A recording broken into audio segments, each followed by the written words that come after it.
The county called it worthless. 42 acres of scrub grass, rotted fence posts, and rows of hive boxes gone gray with weather, sitting behind a farmhouse nobody had lived in for years.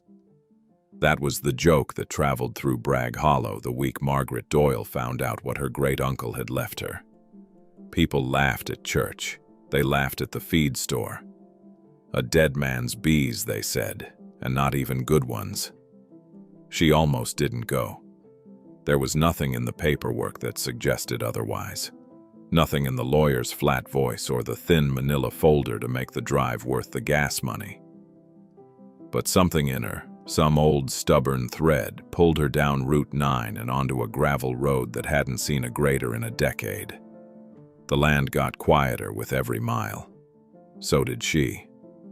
What she found at the end of that road did not explain itself right away. Most of the hives stood empty, split at the seams, swallowed by weeds. But one did not. One stood apart from the ruin, its wood freshly painted, its hinges oiled, a brass padlock catching the late sun like it had something to protect. Nobody paints a box nobody's coming back for. Her great-uncle Elwood had been, by every account, a man who kept to himself. Odd, some called him. Forgotten, more or less, by the town that mocked what he left behind. But the ground does not lie the way people do, and neither does a lock that new on a place that old. Something had been kept safe out there for a long, long time, waiting on the one person who might think to look. This is the story of what Margaret Doyle found when she finally broke that seal. Of a quiet man's 40 years of secrets, of a debt owed and about to be paid, and of a truth waiting patiently inside the wax and the wood for someone who still believed an inheritance could be more than money. It begins, as these things often do, with a laugh that did not last. Margaret Doyle was folding her third box of the week when the call came. The apartment smelled like packing tape and old coffee, and the box in front of her held nothing but kitchen things she no longer had a kitchen for. She had been laid off from the accounting office on a Tuesday, given a cardboard box of her own and 11 minutes to fill it. 6 weeks later, she was 2 months behind on rent, and the landlord had stopped pretending to be patient about it. So when her phone rang with a number she didn't recognize, she almost let it go to voicemail out of habit. The man on the line introduced himself as Harold Speck, an attorney out of Marsh County, handling the estate of one Elwood Kastner. Margaret sat down slowly on the arm of the couch. She hadn't heard that name spoken aloud in over 15 years. Elwood was her mother's uncle, a man she remembered mostly as a shape at the far end of a folding table during a single Thanksgiving when she was 9. A man who ate quietly and left before dessert. Her mother used to say he kept bees and kept to himself, usually in that order, and usually with a small laugh that suggested neither was much of a compliment. Speck's voice was flat and practiced, the voice of a man who had delivered this kind of news more times than he cared to count. Elwood Kastner had died in March, at 81, alone in the farmhouse he'd lived in for 4 decades. He'd left no wife, no children, and apparently no close friends that Speck's office had been able to locate. The will named exactly one beneficiary, Margaret Doyle. 42 acres in Bragg Hollow, a farmhouse in need of what Speck delicately called attention, and an apiary of some unknown number of hives, most of which the county assessor's report described as inactive. She asked him to repeat the word apiary, and he did, and she still didn't fully understand what she was being handed. A place for bees, he explained, as though she were slow, though his tone suggested he found the whole inheritance faintly ridiculous himself. There were back taxes owed on the property, he added. Not a large sum, but not nothing either. $611 to be exact. 3 years unpaid. Margaret wrote the number on the back of a grocery receipt with a pen that was almost out of ink because it was the only paper within reach, and because some part of her needed to see it in her own handwriting before she believed it. Her cousin Denise heard about it before Margaret had even hung up properly.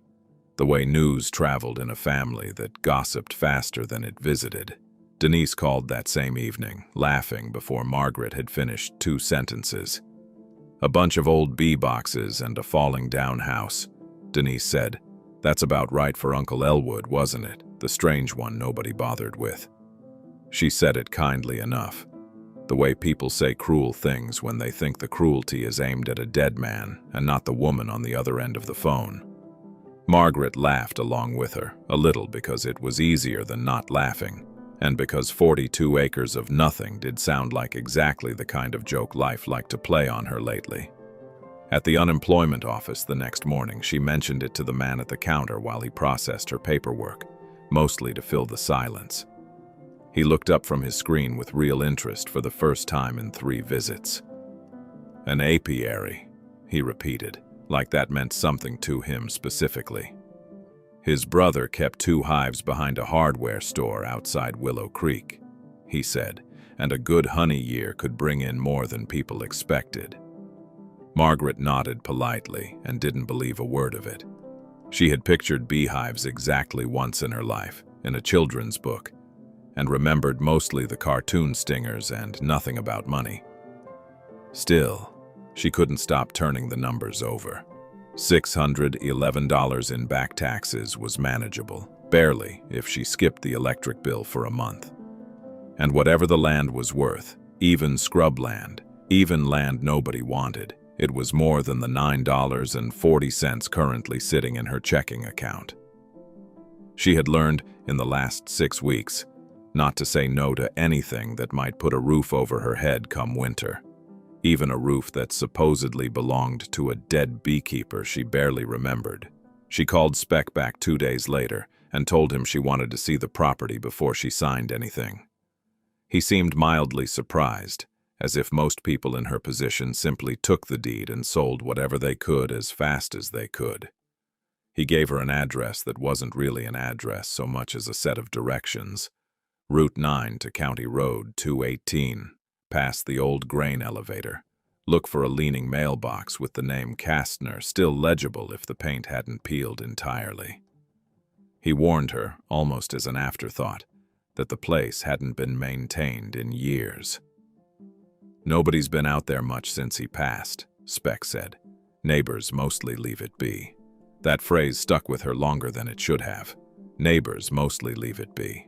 She thought about Denise's laugh and the tone in it, the particular flavor of pity people reserved for inheritance that weren't real inheritances at all, just obligations dressed up in legal language. She thought about her mother, years gone now herself, and the way she used to shake her head fondly whenever Elwood's name came up. Half amused and half something else Margaret had never quite been able to name as a child.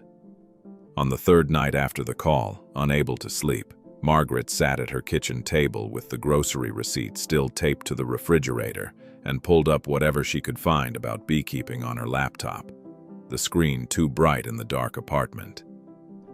She read about supers and frames and something called a queen excluder, words that meant nothing to her but which she copied into a notebook anyway, the way she used to take notes in college classes she didn't understand yet.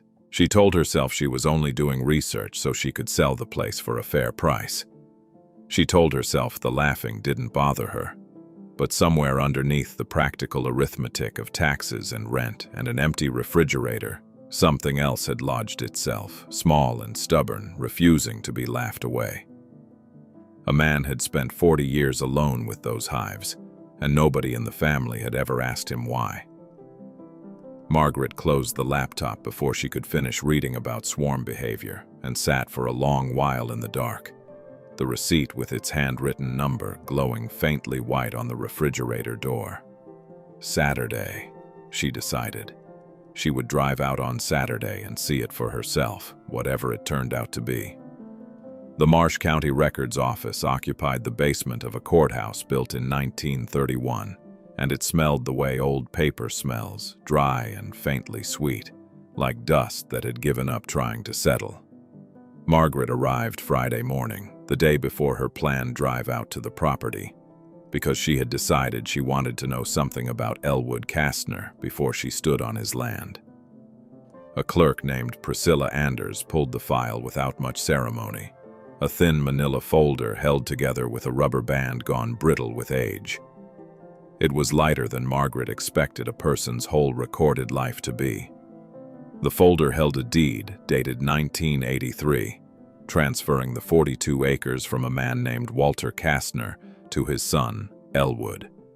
And after that, decades of silence broken only by tax filings. Elwood had paid on time for 31 years running, Priscilla noted, tracing the columns with one finger, and then the payments simply stopped 3 years back. No explanation in the file for why. Margaret asked if that was unusual, and Priscilla shrugged in the practiced way of someone who had seen every version of decline a county could produce. "Old folks get tired," she said. "Sometimes the mail just stops getting opened." There was a single building permit in the file, dated 18 years earlier for what the paperwork listed only as an agricultural outbuilding. 96 square feet. No permits after that. No additions, no repairs on record. Nothing to suggest the property had changed in any official way since Margaret was still in elementary school. She found that strange, given what Speck had told her about the state of the place, though she supposed a man could let a house rot around him without ever once calling a county inspector to witness it. She copied the permit number into her notebook anyway, underneath her notes on Queen excluders, though she couldn't have said why it mattered yet. Priscilla mentioned, almost as an aside while refiling a drawer, that she remembered Elwood Kastner a little herself, from years back when she'd worked the counter at the co-op before taking the county job. "Quiet man," she said. "Paid cash for everything, always exact change, like he'd counted it out at home before he left the house. He used to buy sugar in 50-pound bags," she recalled, "more than any single household could use for baking. And nobody at the co-op had ever quite understood what he did with all of it." Margaret wrote that down too. 50-pound bags of sugar. Bees, she thought. Bees needed sugar, didn't they, in winter when the flowers were gone? She drove next to the sheriff's substation 2 blocks over, on a hunch she couldn't fully explain to herself, and asked a young deputy named Cole Restrepo if there were any records involving the Kastner property. He looked it up without much interest at first, then paused at something on his screen and turned it slightly toward her. There had been noise complaints, 3 of them, filed over the years by a neighboring property, a man named Gary Thess, who lived half a mile down County Road 218. The complaints described vehicles coming and going from the Kastner land at odd hours, sometimes late at night, sometimes before dawn. No arrests, no citations, nothing that had ever amounted to anything actionable. Deputies had gone out twice, found nothing more alarming than an old man loading boxes into a truck bed, and closed the file both times. Cole seemed almost apologetic explaining it, as though the record reflected poorly on a dead man who couldn't defend himself. "For what it's worth," he added, the responding officer's notes both times said Mr. Kastner was cooperative and polite, and that he told them he was delivering honey to people who couldn't get out to buy it themselves. That struck Margaret as an odd thing to lie about if he had been lying, and an odder thing to do at 2 in the morning if he hadn't been. She thanked Cole and sat in her car afterward for a few minutes before starting the engine, turning the phrase over. Delivering honey to people who couldn't get out to buy it themselves. She called Denise that evening, mostly out of old habit, and mentioned what she'd found. Denise laughed again, though with slightly less certainty than before. "Sounds like the old man was up to something," she said. "Maybe running a little moonshine on the side and calling it honey. Wouldn't put it past a Kastner." Margaret didn't think that was it, though she couldn't say exactly why she didn't think so. There was something in the deputy's notes, cooperative and polite, that didn't sit alongside the image of a man hiding something shameful. It sat instead alongside the image of a man doing something he simply didn't feel like explaining to strangers with badges. Before leaving the courthouse, she asked Priscilla one more question, almost as an afterthought on her way to the door. Had Elwood Kastner ever married? Ever had children of his own? Anyone besides a scattered family who might have a claim or an opinion about the land? Priscilla checked the file again and shook her head. No marriage on record, no other next of kin listed anywhere in the county's files. Just Margaret's name, added by Speck's office after the death certificate was filed. The only name in 40 years of paperwork that connected to anyone at all. It made the old man's silence feel less like eccentricity and more like a life carefully arranged to need no explanations. That night, back in her apartment, Margaret spread her notes across the kitchen table next to the beekeeping printouts and studied them together, though they refused to form any single clear picture. 50-pound bags of sugar. Late-night deliveries of honey to people who couldn't come get it themselves. 31 years of tax payments made on time, in exact cash, by a man who kept to himself and apparently kept everyone else at a careful distance too. A single unexplained outbuilding permit from 18 years back. None of it told her who Elwood Kastner really was. All of it told her that the town's easy joke about a strange old man and his worthless bees was missing something. Some piece nobody in Bragg Hollow had bothered to look for. She packed her tools into the trunk before bed, a crowbar borrowed from a neighbor, a pair of work gloves still in their store packaging, a flashlight with batteries she'd tested twice. $611 in back taxes waited on her at the county office, due whether the land turned out to be worth something or worth nothing at all. But it was the smaller number that kept circling back through her mind as she finally turned off the lamp. 50 pounds of sugar, bought again and again, for 40 years, by a man everyone in her family had decided wasn't worth asking about. Tomorrow she would drive out and see the place for herself. Whatever answers existed, she suspected, weren't going to be found in any file drawer in that basement. Saturday morning came in gray and cool, the kind of light that made everything look a little older than it was. Margaret loaded the crowbar and the flashlight into the passenger seat instead of the trunk, where she could reach them without stopping, though she couldn't have said what exactly she expected to need them for. She filled the gas tank with money she didn't really have to spare. $22 that left her account thinner than she liked to think about. By 7:15, she was on Route 9 heading north, the city thinning out behind her in the rearview mirror one strip mall at a time. The highway ran wide and flat for the first 40 minutes, lined with the kind of businesses that existed everywhere and meant nothing, gas stations and fast food signs, and a billboard advertising an injury lawyer 2 counties over. Margaret drove with the radio off, partly to save the battery in case she needed the flashlight later, partly because the silence felt appropriate to what she was doing. Somewhere around the town of Ashford Mills, the strip malls gave way to actual farmland, soybeans on one side of the road and corn on the other, the sky opening up wider than it had any business being. She passed a produce stand closed for the season, its hand-painted sign faded to almost nothing. The turn onto County Road 218 came up faster than she expected, marked by a sign so weathered she nearly missed it, and the pavement ended less than a quarter mile past the turn. Gravel took over, loose and uneven, popping under her tires with a sound like distant applause. The car slowed on its own, the road demanding a patience the highway never had.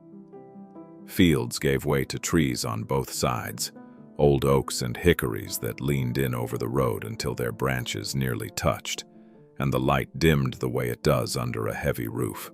She passed the grain elevator Speck had mentioned, a rust-streaked tower standing alone in a field gone to weeds, its metal siding peeling in long silver strips.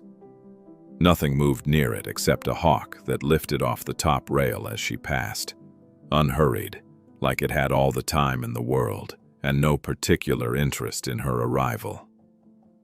The gravel narrowed further, barely 2 car widths, and twice she had to slow to a crawl to let the car clear a pothole deep enough to swallow a tire hole. Her phone had lost signal somewhere around the elevator, the little bars replaced by a single flat line, and she felt the loss of it more than she expected to. The gravel became dirt without any clear line between the two, just a gradual surrender of stone to packed earth, rutted in places from rain that had come and gone without anyone grading the road after. Margaret's car, a compact sedan bought used with 130,000 miles already on it, scraped its undercarriage twice over ridges she hadn't seen coming. She gripped the wheel tighter, leaning forward as though that might help her see the road better through the low branches.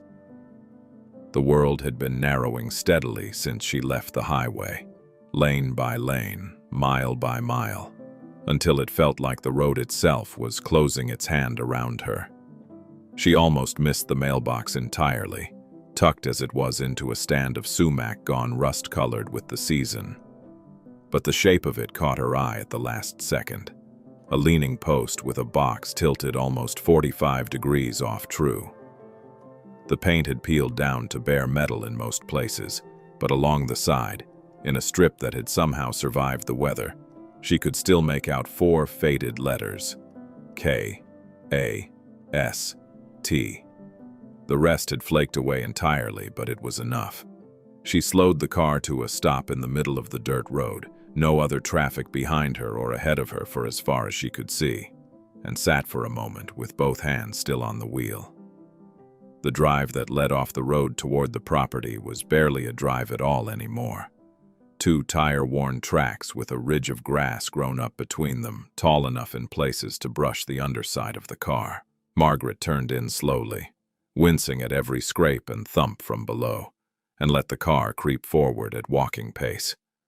Weeds had reclaimed most of what must have once been a mowed yard, thistle and goldenrod standing waist-high in patches, broken here and there by the low gray shapes of what she guessed had to be the hive boxes, though from this distance they looked more like a field of forgotten mailboxes than anything alive. A crow called somewhere off to her left, 3 flat notes, and then the woods went quiet again. She stopped the car roughly 50 yards from where the drive widened into what had probably once been a proper turnaround. Unwilling to risk the last stretch on ground, she couldn't see clearly through the grass. For a long moment, she simply sat there with the engine off, listening to it tick as it cooled, looking out through the windshield at the shape of the farmhouse rising up beyond the hives, its roofline sagging visibly even from this far away. Denise's laugh came back to her uninvited, a bunch of old bee boxes and a falling down house, and for the first time since the phone call from Speck, Margaret felt something other than obligation stirring underneath the practical calculations. It felt oddly like being watched, though there was no one and nothing in sight to account for the feeling. She reached over and picked up the crowbar from the passenger seat, more out of instinct than any real plan, and set it across her lap while she studied the property through the glass a while longer. The house needed a new roof at minimum, that much was obvious from here. Dark patches of missing shingle visible even at this distance. But the hives themselves, dozens of them in uneven rows running back toward the tree line, held her attention longer than the house did. Something about the way they were arranged, deliberate rows despite the neglect, suggested a level of care that didn't match the picture of an old man who had simply let everything go. She opened the car door at last, the sound of it loud in all that quiet, and stepped out onto ground that hadn't felt a stranger's weight in longer than she wanted to guess. The air out here smelled different than she expected, not the sweetness she associated with the word honey, but something greener and older, cut grass gone to seed, mixed with the mineral smell of turned earth after rain. She stood beside the car a moment, letting her eyes adjust to the scale of the place. 42 acres being a number that meant nothing on paper, and a great deal standing in the middle of it. Somewhere in that tangle of hive boxes and dying grass, she reminded herself, was $611 in back taxes waiting to be either justified or written off as a loss. She started walking toward the house, the crowbar swinging loosely at her side, the grass whispering against her jeans with every step, and did not yet know that she was already looking, without realizing it, straight at the one hive that didn't belong among all the others. Up close, the farmhouse looked worse than it had from the car. The porch sagged on one side where a support post had rotted through near the base, and the front steps were missing their middle board entirely. A dark gap where someone would need to step wide or risk a fall. Margaret climbed around it carefully, testing each remaining board with her weight before trusting it fully. The front door was unlocked, which struck her as strange for about a second before she remembered there was nothing left out here anyone would bother stealing. Inside smelled of dust and mouse droppings and the particular staleness of air that hadn't moved freely in years. She didn't stay inside long. The kitchen held a table with 2 chairs, one pushed in and one pulled out at an angle, as though Elwood had simply stood up one day and never sat back down. A calendar hung on the wall by the icebox, still turned to March, the month he had died, with nothing written in any of the boxes. Margaret found that harder to look at than she expected, an old man's blank calendar hanging undisturbed for months after he was gone, and she backed out onto the porch again without going any further into the house.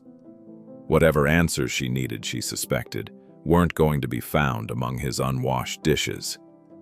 The hives were what had pulled her attention from the moment she stepped out of the car, and she made her way toward them now, boots swishing through grass gone to seed. Up close, they were larger than she'd pictured, waist to chest height, stacked in sections like drawers in a dresser, most of them a weathered gray that had once been white paint. Dozens of them stood in loose rows running back toward a line of trees, some leaning at angles where the ground beneath had shifted, a few with lids knocked askew by wind or animals or simple time. She counted without meaning to, losing track somewhere past 30, the number itself starting to feel less important than the sheer scale of what one man had apparently maintained alone. Most of the boxes showed clear signs of abandonment. Wood had grayed and split along the seams, staples rusted to orange threads. A few boxes collapsed entirely where rot had eaten through a corner joint. Weeds grew up through the gaps in more than one, thistle pushing between frames that hadn't been checked in what looked like years. She peered into one with a missing lid and found only a tangle of old comb gone dark and brittle. No sign of the bees themselves. Whether they had died or simply left for better ground, she had no way of knowing. It matched, more or less, everything Speck and Denise in the county file had led her to expect. Neglect, straight through, exactly the joke everyone back home had already made. But near the back of the 3rd row, close enough to the tree line that she almost walked past it without noticing, one hive box didn't match the others at all. Margaret stopped mid-step when it registered, the way a wrong note registers in a familiar song before the mind has fully placed why. The box was painted, actually painted, a clean white that hadn't had time to weather, its edges crisp where every other box around it had gone soft and gray with rot. She walked toward it slowly, half expecting the illusion to correct itself the closer she got, but it didn't. It only got more obvious. The hinges on its lid were dark and oiled, not rusted like every other piece of metal she'd seen on the property so far, catching what little light came through the tree cover with a faint, dull gleam. Someone had cared for this one box, recently enough that the paint still held its sheen. Recently enough that the wood hadn't yet begun to gray at the joints the way everything else out here had. It sat slightly apart from its neighbors too, she realized, angled just enough to suggest it had been placed there on purpose rather than simply left in a row.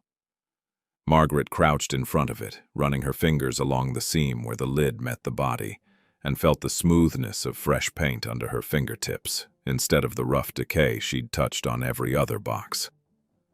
A brass padlock hung from a hasp, screwed into the front panel, small but solid, the kind of lock sold at any hardware store for $11 or $12.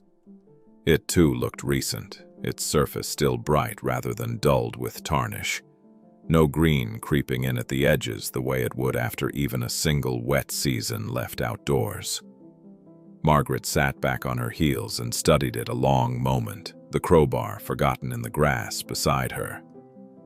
Everything else on this property told the story of a man whose life had simply stopped, quietly, sometime around March, with dishes left unwashed and a calendar left unturned. This one box told a different story entirely, one that hadn't stopped at all. She reached out and closed her hand around the lock, more out of instinct than any real plan, and gave it a light tug that told her nothing except that it wasn't going to open on its own. The metal was cool against her palm, despite the mild afternoon, and for a moment she simply held it there, thinking. A man living alone, everyone had told her, kept to himself. Odd. The punchline of a family joke that had followed him for decades without anyone once driving out here to actually look. And yet somewhere in the last months or even weeks of his life, he had found the time and the care to repaint a single hive box and fit it with a lock that hadn't yet had time to rust. Margaret straightened up and looked around the clearing again, at the rows of collapsing boxes stretching away in every direction, at the sagging porch and the blank March calendar behind her in the kitchen window, at the tree line standing dark and still beyond the one box that didn't belong. Nothing else out here made a case for itself. This one did.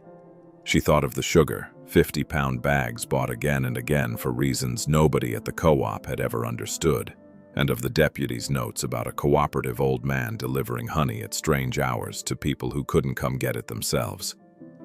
Whatever this was, she decided, crouching back down and running her thumb once more across the lock's cool brass face, it wasn't going to explain itself standing here empty-handed. She would need the crowbar after all, and she would need it soon, because the light through the trees was already starting its slow slide toward evening, and something told her she wasn't leaving this clearing without knowing what was inside. Margaret decided against breaking the lock outright, though she stood over it a long minute, considering exactly that.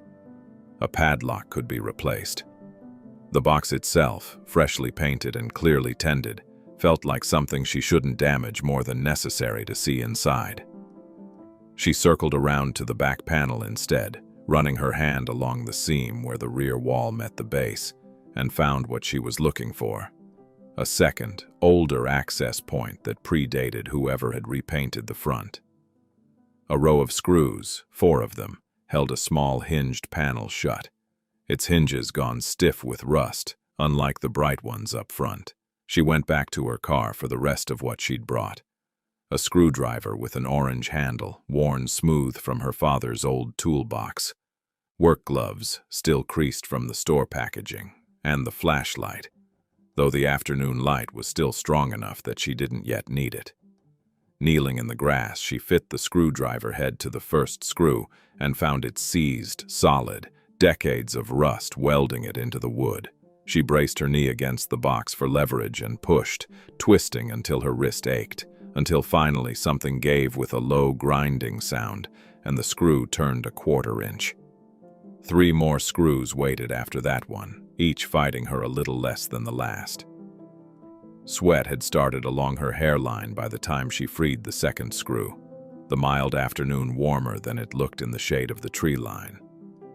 She paused to pull off her jacket and toss it over the neighboring hive box, rolling her sleeves to the elbow before going back to work. The third screw stripped partway through, its head chewed round by the screwdriver, and she had to switch angles, wedging the blade in sideways and working it free by feel more than sight. Her knuckles scraped against the rough wood more than once, and she didn't bother stopping to check whether she was bleeding. The 4th screw came loose easier than the others, as though it had simply been waiting for her to earn the first 3. Margaret set the screwdriver down and pried at the edge of the panel with her fingers, feeling it shift slightly under pressure but not yet give. She reached for the crowbar next, sliding its flat end into the widening gap, and leaned her weight into it slowly, the way she imagined someone who actually knew what they were doing might. Wood groaned somewhere deep in the joint, a long, low sound like something reluctant to wake. and then the panel popped free all at once, nearly sending her backward into the grass. She caught herself on one hand and sat there a moment, breathing harder than the effort alone should have accounted for. The opening behind the panel wasn't large, barely the size of a shoebox, but it was dry inside, lined with what looked like an old feed sack cut and folded to keep out moisture. Margaret reached in carefully, her fingers brushing cloth, before finding something solid and rectangular beneath it, and drew out a metal tin about the size of a bread loaf, its surface dulled but not rusted, wrapped a second time in waxed cloth tied with twine. The twine had gone brittle enough that it snapped at the first tug, and the waxed cloth unfolded stiffly in her hands, cracking slightly along its old fold lines. Inside, the tin itself was cool to the touch, despite the warm afternoon. Its lid fitted snugly enough that she had to work her thumbnail under the rim before it finally gave way with a soft click. The sound small, but unmistakable in the quiet of the clearing. Margaret held her breath without meaning to. Whatever this was, it had been sealed carefully, deliberately, by a man who had clearly meant for someone to find it exactly this way. The first thing she saw inside was a stack of folded papers, yellowed at the edges but otherwise well preserved, tied together with a thin strip of leather. Beneath the papers lay a smaller bundle, wrapped in the same waxed cloth, and beneath that, tucked flat against the bottom of the tin, several bills folded into a tight square, old enough that she didn't recognize the exact denomination until she unfolded them and counted. $41 in bills that predated most of her own life, kept dry and flat for what must have been years. She set the money aside carefully and reached instead for the folded papers, her hands not quite steady. The leather strip had dried stiff and took some work to loosen, her fingers picking at the knot until it finally slipped free. The papers underneath weren't a single document, but several, receipts mostly, from a hardware store 2 towns over, a feed supply company, an equipment dealer whose name she didn't recognize. Dates ran back nearly 20 years on some of them, forward to just 8 months before his death on others. A long, unbroken record of a man quietly maintaining something on this land far longer and far more carefully than anyone in her family had ever given him credit for. She flipped through them slowly, cross-legged in the grass now, the tin open in her lap. One receipt near the bottom of the stack caught her attention longer than the rest. A handwritten note rather than a printed slip, dated in a shaky hand she assumed was Elwood's own. It listed a set of numbers she didn't understand yet, followed by 3 words underlined twice, for the letter. Margaret stared at those 3 words for a long moment, the clearing gone very quiet around her, nothing moving but a light breeze stirring the grass near her knees. Whatever the letter was, it wasn't here in this tin, not among receipts and old money, and a stack of records documenting decades of quiet upkeep. She packed the tin's contents back carefully, folding the waxed cloth around the receipts the way she'd found them, and sat there a while longer with the empty box open beside her and the sun beginning its slow lean toward the tree line. The screws she'd fought so hard to loosen lay scattered in the grass, the panel resting where it had fallen when the wood finally gave way. Margaret looked out across the rows of collapsing hives stretching toward the house, and then back down at the small stack of papers in her lap, and understood, without yet knowing any of the specifics, that this was only the first thing Elwood Kastner had left for her to find. Somewhere on this property, carefully hidden the way this one had been, there was more waiting. And somewhere, too, there was a letter. The truck came up the dirt drive slow, its engine running rough enough that Margaret heard it a full minute before she saw it, gravel and dirt popping under old tires. She stood up from where she'd been kneeling by the open hive box, brushing grass and dust from her knees, and watched a faded green pickup roll to a stop near her car. An older man climbed out, moving carefully the way people do when their knees have opinions about it, wearing a canvas jacket patched at one elbow and a cap advertising a feed company that had probably gone out of business years ago. He didn't approach right away. He just stood by his truck a moment, taking in the scene, the way a person reads a room before deciding whether to speak. His name was Otis Reyes, he told her, from the property just west along the county road, close enough to have known Elwood Kastner for the better part of 30 years without ever calling him a close friend. He'd seen her car turn in earlier that morning and figured, eventually, somebody official ought to check on who was poking around out here. When Margaret explained who she was, Otis nodded slowly, as though the answer confirmed something he'd already half suspected. Elwood mentioned a niece once or twice, he said. Didn't figure anyone would ever actually come. He walked closer to the Hives with the unhurried gait of a man who had nowhere else pressing to be, and stopped short when he saw the open panel and the fresh paint on the one box set apart from the rest. Something shifted in his expression, not quite surprise, more like recognition of a thing he'd wondered about for a long time. "That's the one," he said quietly, mostly to himself, and didn't explain further right away. Margaret asked what he meant, and Otis rubbed the back of his neck before answering, choosing his words the careful way older men from this part of the country tended to. Elwood kept that box separate for years, he said. Never would say why exactly. Not even when Otis asked him straight out over coffee one winter morning.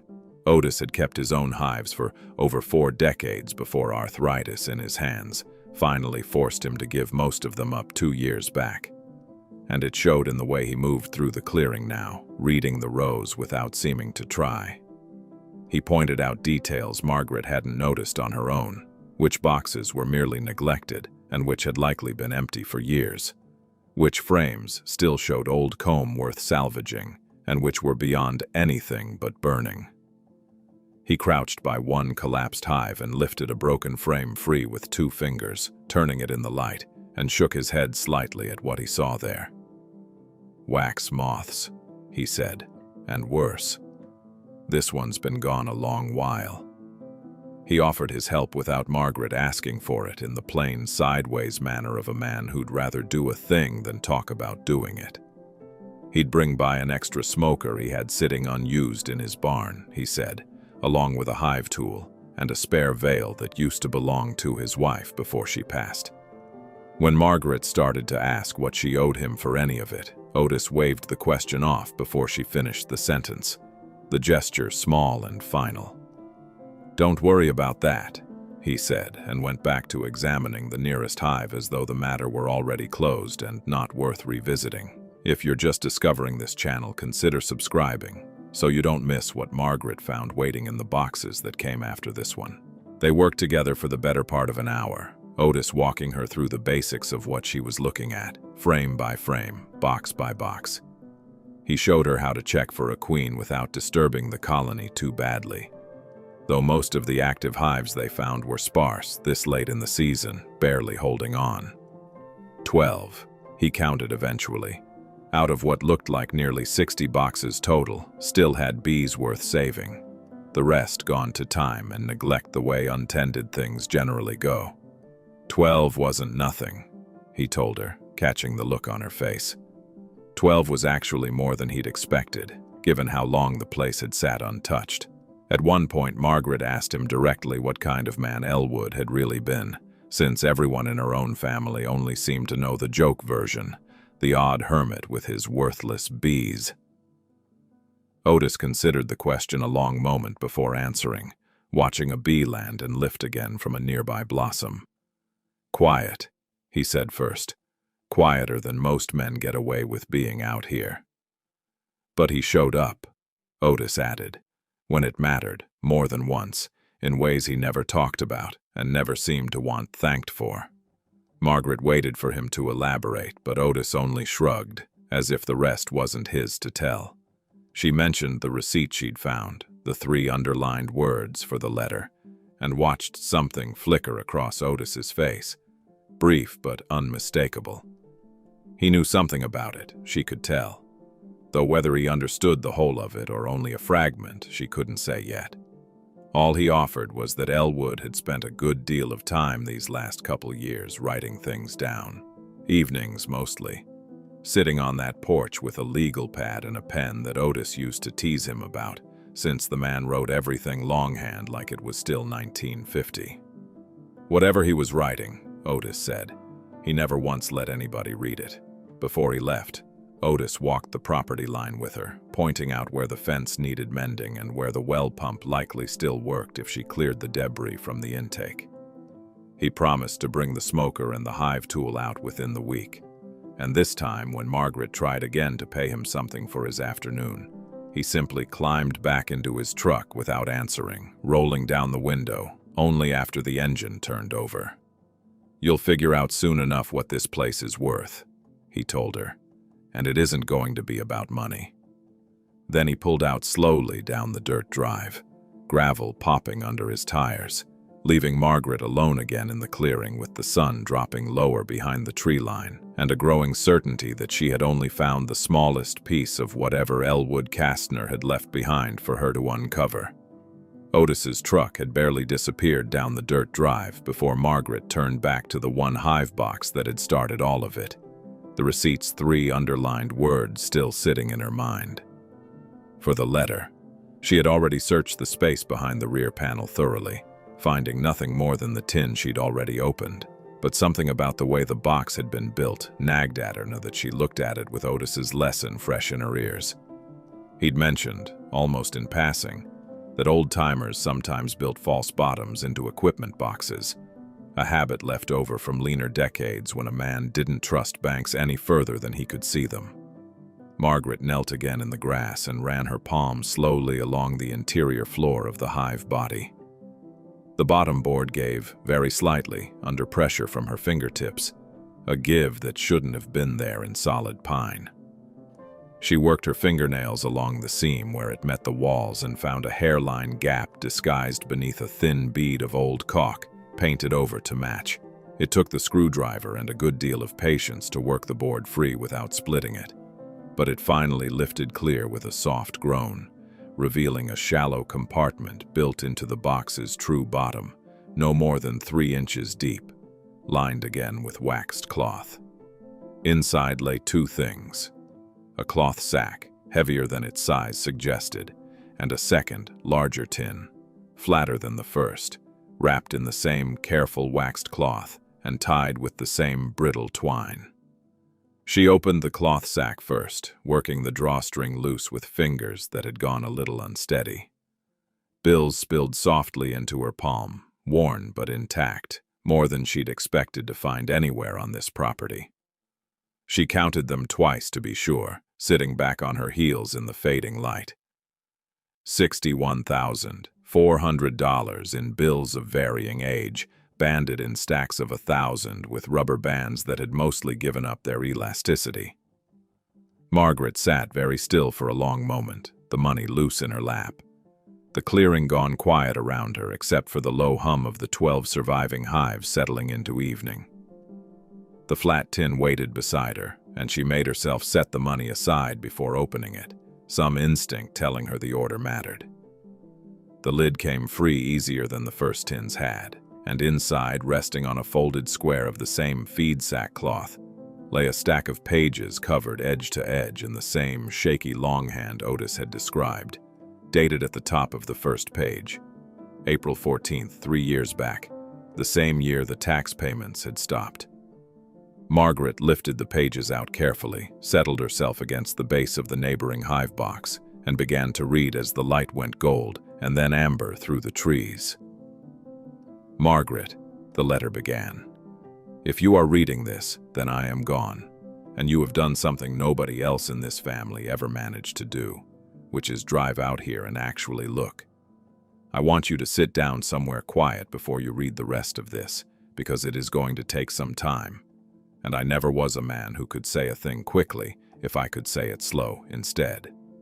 I am sorry for that. I was always sorry for a great many things I never said out loud, and this letter is my late attempt at saying some of them. You will have heard, I expect, that I was odd.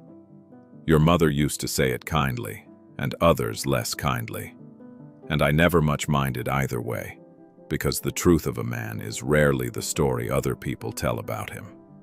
I kept bees because my father kept bees, and his father before him, and because a hive asks nothing of you but patience and does not care whether you are strange or quiet or bad at making conversation at a Thanksgiving table. I found over the years that bees were easier company than most people, and better teachers besides. They taught me that a colony survives on what it saves, not on what it spends, and that a queen who stops laying is not punished, only quietly replaced by workers who know the hive must go on regardless. I never married. There was a woman once, a long time back, and I will not trouble you with the particulars of why that ended, except to say the fault was mostly mine, in the way that a man too careful with his heart eventually finds himself alone with it. What I did instead, in the years after, was pay attention to this county in a way I do not think anyone else quite bothered to. I noticed who was struggling. The Hendersons, 2 farms over, the year their barn burned. The Petrowski boy, laid up with a broken leg and no way to pay a hospital bill his family couldn't cover. Old Ruth Callahan, widowed young, raising 3 children on a waitress's wages at the diner in town. I could not do much for any of them directly, not without embarrassing them or myself. And I did not want thanks because thanks has a way of turning a kindness into a transaction. So I sold honey, more honey than any reasonable man needed to sell, at fair prices to people who could afford it and at whatever price people could manage when they couldn't. And what was left over after the sugar for winter feeding and the equipment and the taxes on this land, I saved. 50-pound bags of sugar, bought again and again, cost less suspicion than a man who kept large sums of cash any other way, and let me feed the bees honestly besides. I am telling you all this not to make myself out a saint, because I was not one, but so you understand what this money actually is and is not. It is not an inheritance in the ordinary sense. It is 40 years of a quiet county's quiet debts, repaid in small pieces, and what remains is yours now to do with as you see fit. I chose you because you were the only one who never laughed when your mother mentioned my name at family gatherings, even as a girl, and because I believe, though I never had the chance to know you properly, that you are the kind of person who will understand what I mean when I say that the money matters less than what it was for. Keep the bees if you can bear to learn them. Sell the land if you cannot.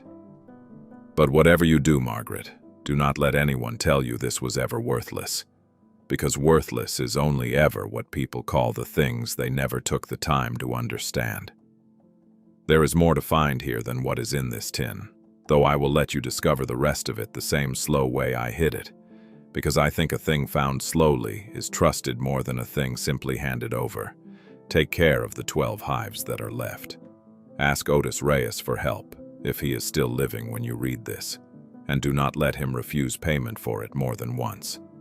And when you have settled here, if you settle here at all, remember that the kindness does not have to end with me. It only has to keep moving, the way honey moves from flower to comb to jar to table, quietly, without anyone needing to make a fuss about it. With more love than I ever knew how to say aloud, your great-uncle, Elwood Kastner. Margaret sat with the pages in her lap for a long while after she finished reading, the clearing gone nearly dark around her, the 12 surviving hives humming low and steady in the cooling air. She did not cry, not exactly, though she pressed the back of her hand once against her eyes and left it there a moment before letting it fall. Somewhere behind her, in the tall grass toward the tree line, an owl called once and went silent again. She folded the letter carefully along its original creases, tucked it back inside the waxed cloth, and sat a while longer in the dark with $61,400 in her lap and a debt of her own she was only just beginning to understand she now owed forward. 3 weeks later, Margaret had moved what little furniture she owned into the farmhouse, patched the missing porch board herself with lumber from the hardware store in Ashford Mills, and paid the $611 in back taxes with cash from the tin, careful to keep the transaction plain and unremarkable at the county window. Word travels slowly out on County Road 218, but it does travel. And by the second week, a car she didn't recognize turned up her drive on a Tuesday afternoon, moving slow over the ruts the way a man drives when he doesn't want to scratch the paint. Margaret was in the side yard, splitting kindling when it stopped, and she set the hatchet down before the driver had even opened his door. The man who stepped out introduced himself as Russell Combs, in a voice pitched low and easy, the kind of voice built for closing things gently. He wore a golf shirt tucked into pressed khakis, out of place against the dirt drive and the sagging fence line. And he smiled at her the way a man smiles when he has decided in advance that the conversation will go his way. He said he represented a development group interested in the parcel, something about a planned expansion of vacation properties 2 counties over, and that he'd been authorized to make her a fair offer for the land as is. Margaret wiped her hands on her jeans and said she wasn't interested in selling. Russell's smile didn't move at all. He named a figure anyway, $72,000 for the full 42 acres, house and hives included, payable within 30 days of signing. It was, on paper, more than the county assessor's own estimate of the property's worth, and he made a point of saying so, as though generosity alone should settle the matter. Margaret told him again, plainly, that the land wasn't for sale, and Russell nodded slowly, still smiling, and glanced past her toward the rows of hive boxes as if doing some private arithmetic of his own. He mentioned, almost as an afterthought on his way back to the car, that properties with unresolved tax histories sometimes attracted liens nobody expected, and that such things had a way of complicating a person's plans. He said it lightly, the way a man mentions weather he has no control over, and then he drove off without waiting for a reply. Otis heard about the visit within 2 days, the way he seemed to hear about most things along that stretch of road, and came by with the smoker he'd promised weeks earlier tucked under one arm. He didn't seem surprised by the name Russell Combs, only tired in a way Margaret hadn't seen from him before. Combs had made similar offers up and down the county the past couple years, Otis told her, always polite, always a little too interested in properties with complicated paperwork, or elderly owners with no children to fight for them. Nothing illegal about an offer, Otis said, setting the smoker down on the porch step. But nothing especially honest about the timing of it either. Margaret drove into town the following week to speak with a lawyer, a woman named Denise Calloway, who shared nothing but a first name with Margaret's cousin and considerably more patience. Calloway confirmed what Otis had already suspected, that Combs's group had a pattern of pursuing tax-troubled land through smaller pressure rather than outright legal means, letters implying liens that hadn't yet been filed, phone calls to distant relatives about supposed claims on estates long settled. None of it was quite fraud, Calloway said, turning a pen slowly between her fingers. But a good deal of it depended on people not knowing their own rights well enough to push back. She agreed to look into whether any lien had actually been filed against the Kastner property, for a retainer of $300 that Margaret paid without hesitation. The answer came back within the week, and it was good news wrapped in a small complication. No lien existed, the back taxes having been settled in full at the courthouse, but Calloway had found something else while searching the county records on Margaret's behalf. A cousin of Elwood's, twice removed and previously unheard of by anyone in the family, had filed a notice of interest in the estate 2 weeks after Elwood's death, a man named Foster Kastner living 3 states away who had apparently never once visited the property, but had somehow learned of it fast enough to stake an early claim. Calloway suspected, though couldn't prove outright, that Combs's group had a hand in surfacing him, since a competing family claim could tangle the land in probate long enough to make Margaret desperate to sell rather than fight. It was around this same time, on a warm Thursday evening, that Margaret found a young man sitting on her porch steps, thin and road-worn, a duffel bag at his feet, and a look on his face she recognized without needing it explained. His name was Dylan Marsh, 23, laid off from a warehouse job 2 counties over, and drifting on foot along the county roads looking for anything, work or shelter, or simply a place to sit that wasn't the shoulder of a highway. He'd seen the hives from the road and figured, he said, that a person keeping bees might not mind him resting a while before moving on. Margaret looked at him a long moment, the duffel bag, the tired set of his shoulders, and thought of her own drive out here 3 weeks earlier, out of money and out of options, and half convinced the whole trip was a waste of gas. She didn't ask him to leave. She told him there was a cot in the equipment shed and offered him supper if he didn't mind eating simple. And when he tried to thank her too much, she waved it off the same way Otis had waved off her own thanks weeks before. Over eggs and toast at the kitchen table, Dylan mentioned he'd done construction work before the layoff, framing mostly, and knew his way around a hammer and a level. Margaret thought of the porch step still needing proper repair, and the barn roof Otis kept mentioning, and felt something settle into place that had nothing to do with money at all. He didn't say yes to staying on and helping. He didn't say no either. He just kept eating. Quiet. The way people do when they aren't yet sure a good thing is allowed to be as simple as it looks. Russell Combs called twice more over the following days, his voice a little less easy each time, mentioning Foster Kastner's claim, as though it settled the matter entirely in his favor. Margaret let Calloway handle the calls after that, forwarding his number and stepping back from the pressure of his patient, unhurried threats. She spent her evenings instead walking the rows of hives with Otis or working alongside Dylan on the porch step, watching the light go gold over land that no longer felt quite so much like someone else's forgotten burden. Whatever Combs and this unknown cousin were planning together, she suspected, would need more than a low offer and a soft threat to move her off ground. Elwood Kastner had spent 40 years quietly making sure someone would finally understand. Calloway called on a Monday morning with news that changed the shape of everything. Foster Kastner, the distant cousin who had surfaced so quickly after Elwood's death, had never actually spoken to Elwood in his life, had never once visited Bragg Hollow, and had, according to records Calloway had dug up through a probate researcher, been contacted directly by a representative of Russell Combs's development group before filing his claim. It wasn't proof of a crime, Calloway said carefully, but it was more than enough to show a judge the claim wasn't made in good faith. She recommended Margaret attend the probate hearing in person, since a courtroom tends to believe a person more than a paper.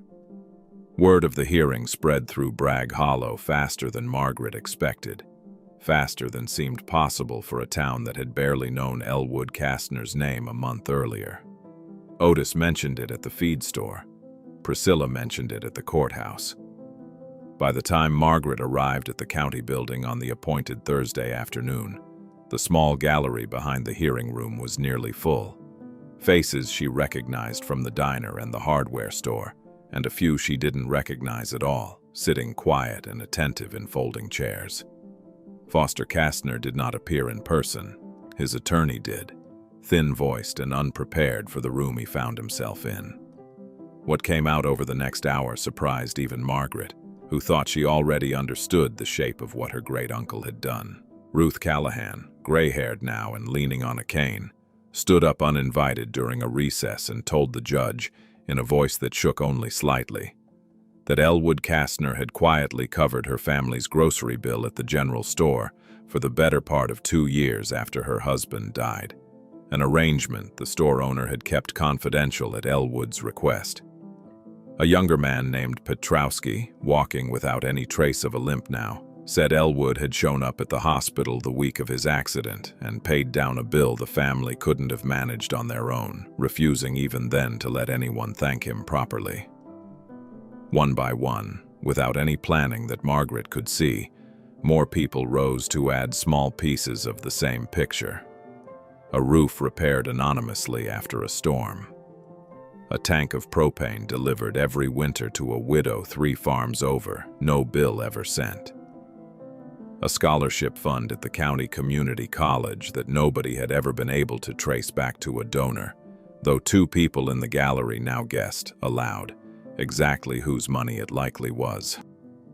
The judge, a woman named Halverson, who had clearly not expected her afternoon docket to turn into this, let the recess run long, watching the room fill in a portrait of a man the whole county had dismissed as strange, without ever once asking why. Foster Kastner's claim was dismissed within the week, the judge citing insufficient standing, and more pointedly, the timing of his sudden interest in an estate he'd shown no prior connection to.